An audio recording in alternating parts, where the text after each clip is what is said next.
শুভ দুপুর। তোমরা সবাই কেমন আছো? আশা করি ভালো আছো। আজকে আমি বললাম না, এই কলার খোসা, পটলের খোসা আমি বাটা করব, তো সেটাই আমি শুরু করে দিয়েছি। কলার খোসা আর পটলের খোসা আগে ভালো করে একটু সেদ্ধ করে নিচ্ছি। কলা আর পটল সেদ্ধ হয়ে গেছে, এবার আমি এটা জল ঝরিয়ে নেব। যখন ঠান্ডা হয়ে যাবে তখন আমি মিক্সারে এটা পেস্ট করে নেব। ঠান্ডা হয়ে গেলে মিক্সারে পেস্ট করব, তার আগে করব না। আর পেস্ট করার সময় এর মধ্যে লঙ্কা আর রসুন, এই লঙ্কা রসুন দিয়ে পেস্ট করব। আমাদের এই বাটা এইগুলো খোসাগুলো সেদ্ধ হয়ে গেছে, জল ঝরিয়ে ঠান্ডা করে নিয়েছি। এবার আমি এর মধ্যে রসুন আর কাঁচা লঙ্কা দিয়ে আমি পেস্ট করে নেব।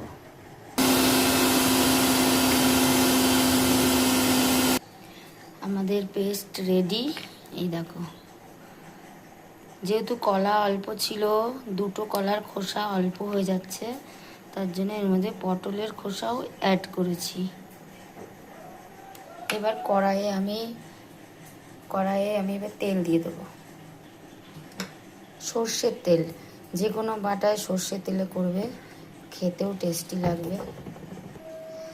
তেল গরম হয়ে গেলে এর মধ্যে আমি কালো জিরে দিয়ে দেবো। কালো জিরে হচ্ছে যে কোনো বাটার পক্ষে খুব সুন্দর লাগে। তোমরাও যদি মনে করো কালো জিরে দেবে, কালো জিরে দিয়ে করতে পারো। কালো জিরেটা দিয়ে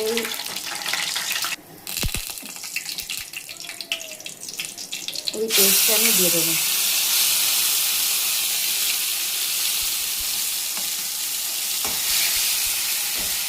এই বাটার মধ্যে একটু হলুদ, একটু স্বাদ মতো লবণ দিয়ে নাড়াচাড়া করবো। যতক্ষণ নাড়াচাড়া করবো, যতক্ষণ না কড়াই থেকে শুকিয়ে গিয়ে একদম তেলটা ছেড়ে দেয়, ততক্ষণ আমি নাড়াচাড়া করতেই থাকবো।